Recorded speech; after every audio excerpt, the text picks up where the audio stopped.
Kemudian setelah terdetek, kita akan arahkan ke anaprofil untuk melihat secara spesifik autoantibodinya yang mana yang positif, sehingga nanti lebih spesifik penyakit autoimunnya didapatkan.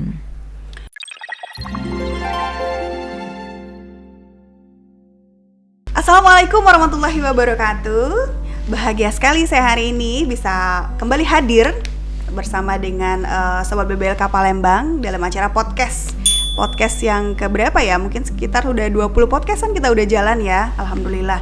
Nah, kali ini kita akan membahas tentang satu parameter pemeriksaan yang sebenarnya belum launching tapi nanti akan launching nih. Ini parameter yang baru juga nih di BBLK Palembang. Oke, kita sapa dulu narasumber kita, 2 orang nih yang sudah hadir di hadapan saya. Kita sapa dulu. Yang pertama ada Dr. Peliana SPPK Konsultan. Selamat pagi Dok, apa kabar?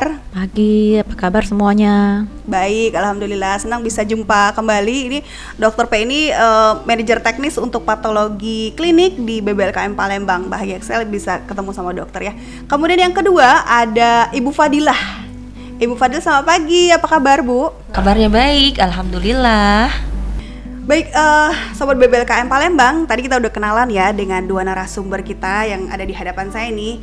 Nah, kita bicara tadi di awal saya udah bilang kita akan bicara tentang satu parameter pemeriksaan yang sebenarnya baru nih ya, dalam rangka kita terus mengeksplor, kemudian kita terus juga berinovasi. Inovasi tiada henti gitu ya, kayak merek salah satu. Jadi memang kita terus berinovasi untuk menjaga kualitas kita tentunya dalam hal pelayanan ke Sobat BBLKM Palembang. Nah, kita bicara tentang satu parameter pemeriksaan, anaprofil namanya. Saya dengar-dengar nih ya dari gosip-gosip katanya BBLK Palembang tuh akan launching anaprofil. Kita tanya dulu ya sebelum kita jauh melangkah ke teknis, kita tanya dulu nih secara teorinya itu anaprofil itu pemeriksaan apa sih Dok? Oke, jadi anaprofil itu adalah salah satu pemeriksaan yang tersedia yang digunakan untuk bantu mendeteksi penyakit autoimun gitu. Tadi dokter bilang, saya tertarik nih Dok. Tadi dokter bilang ada penyakit autoimun. Penyakit autoimun mungkin Sobat BBLKM Palembang ada yang belum tahu tuh apa aja sih, apa yang dimaksud dengan penyakit autoimun? Oke, jadi penyakit autoimun itu adalah suatu penyakit yang mana seseorang itu akan bereaksi terhadap dirinya sendiri, jaringannya dianggap sebagai benda asing gitu ya. Jadi yang biasanya misalnya tubuh berespon menyerang misalnya kuman yang masuk, apakah itu bakteri dan virus. Sekarang apa yang ada dalam tubuhnya itu diserangnya sendiri sebagai benda asing. Nah, sehingga terjadi kerusakan. Nah, inilah yang disebut dengan penyakit autoimun. Salah satu contoh penyakit autoimun yang mungkin banyak diketahui orang adalah lupus. Jadi lupus, kalau kepanjangnya lupus eritematosus sistemik ya. LES itu salah satu penyakit yang autoimun yang mungkin paling sering didengar orang. Sebenarnya banyak penyakit autoimun ini, tapi mungkin tidak terlalu populer. Yang lainnya seperti rheumatoid arthritis, ini seperti radang sendi. Kemudian penyakit-penyakit yang jarang lagi seperti Sjögren syndrome, kemudian ada polimielitis, ada dermatitis khusus yang menyebabkan bersifat autoimun, bahkan hepatitis pun ada yang autoimun. Jadi mungkin belum terlalu populer walaupun sebenarnya kasusnya juga ada gitu. Oke, jadi cukup mencerahkan ya untuk penyakit autoimun sendiri sudah dijelaskan oleh Dr. P bahwa itu kayaknya dia menyerang dirinya sendiri gitu. Wah, agak serem juga ya Dok ya kalau didengar ya, kok dia menyerang dirinya sendiri dengan mekanisme tubuh dan lain sebagainya. Nah, pertanyaan selanjutnya nih saya kasih ke Mbak Fadilah nih. Oke, Mbak Fadilah, untuk parameter pemeriksaan anaprofil yang notabene ini pemeriksaan yang baru ya di BBLK Palembang, itu persiapannya apa sih Mbak? Dan juga jenis sampelnya itu seperti apa? Untuk jenis sampelnya kita banyak ya. Biasanya kita cuma pakai serum. Sekarang kita pakai serum, plasma EDTA, plasma sitrat, plasma heparin. Itu kita ketahui kadang-kadang pasien itu cuma periksa darah rutin, tiba-tiba mau periksa, aku mau periksa ANA nih gitu. Kita bisa memakai untuk plasma EDTA-nya. Dan persiapannya juga sama, tidak ada persiapan khusus untuk pasien pemeriksaan ANA profil ini, kecuali pasiennya tuh memang ada permintaan khusus dari dokternya, atau mau puasa untuk gula atau puasa untuk kolesterol gitu. Ya, jadi kalau misalnya di combine baru ada ya Mbak ya, ada persiapan tertentu gitu. Tapi kalau misalnya untuk pemeriksaan ANA profil sendiri nggak ada? Tidak ada persiapan sama sekali. Oke, itu dari segi sampelnya ya Sobat BBLKM Palembang. Selanjutnya kalau dari stabilitasnya Mbak, karena kan kita tahu ya di laboratorium itu penting sekali untuk menjaga stabilitas. Kalau dari stabilitasnya sendiri seperti apa, Mbak? Untuk bahan-bahan di atas itu stabilitasnya tuh 14 hari dengan suhu 2-8 derajat. Jadi kita bisa menyimpannya selama 14 hari sampel itu gitu. Jadi 14 hari di suhu kulkas ya istilahnya ya, 2-8 derajat Celcius itu bisa dikirimkan langsung ke BBLK. Palembang. Dan syarat pengiriman ya tetap kita rantai dingin.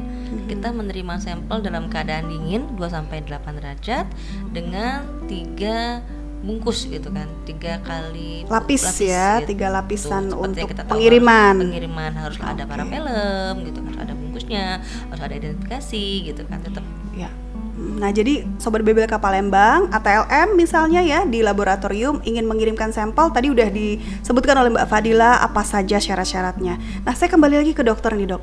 Dok, yang pernah saya baca-baca nih ya sedikit tentang pemeriksaan ANA ini kan ada macam-macam ya, Dok ya. Nggak hanya ANA profile gitu ya, ada ANA detect, ada ANA IF. Itu sebenarnya bedanya di mana sih, Dok? Bisa dijelaskan, Dok?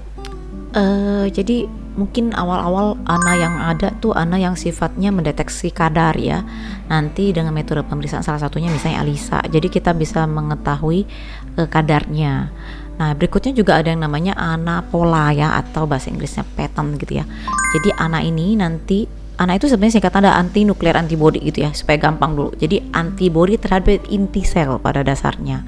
Nah, nanti setelah direaksikan, nanti kita baca dengan mikroskop fluorescence khusus untuk ANA IF tadi ya. ANA pola tadi metodenya adalah fluorescence. Kita melihat pola dari inti sel tadi gitu ya. Jadi ada macam-macam, misalnya speckle, homogen gitu ya, nukleoli.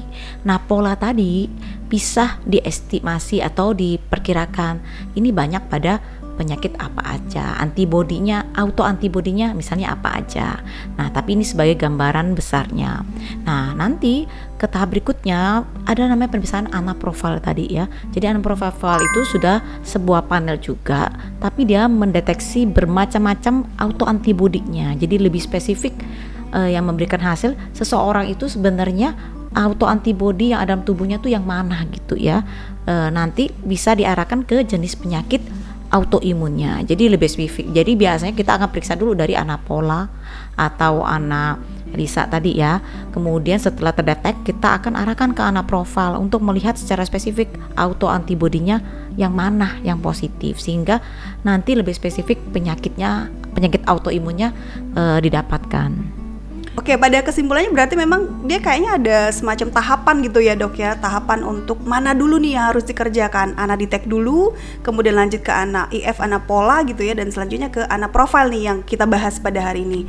Oke, terima kasih, Dok. Cukup bermanfaat ya. Sangat bermanfaat bahkan ya, komprehensif sekali penjelasan dari Dr. P. Selanjutnya ke Mbak Fadila nih, Mbak.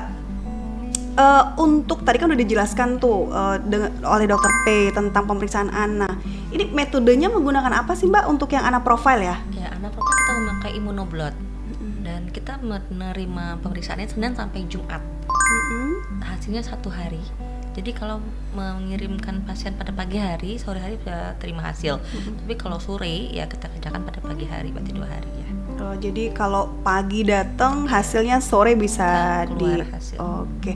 Itu kan kita ada juga ya, Mbak ya, pemeriksaan ANA-nya itu ANA detect ya, Sobat BBLKM sekalian. Ini perlu saya informasikan nih. Jadi kita sebenarnya sudah ada tuh ya, yang tadi Dr. P sampaikan ada tahapan. Kita ada pemeriksaan ANA detect juga nih. Sekalian juga promosi ya.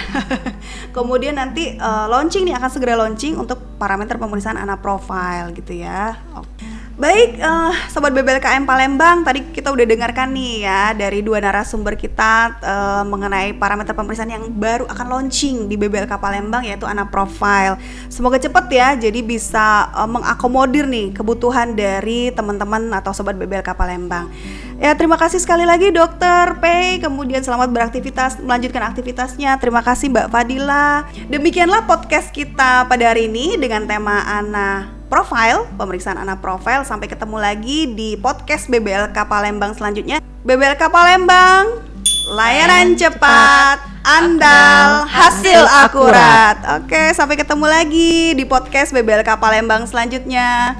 See you, sampai ketemu lagi. Sampai jumpa.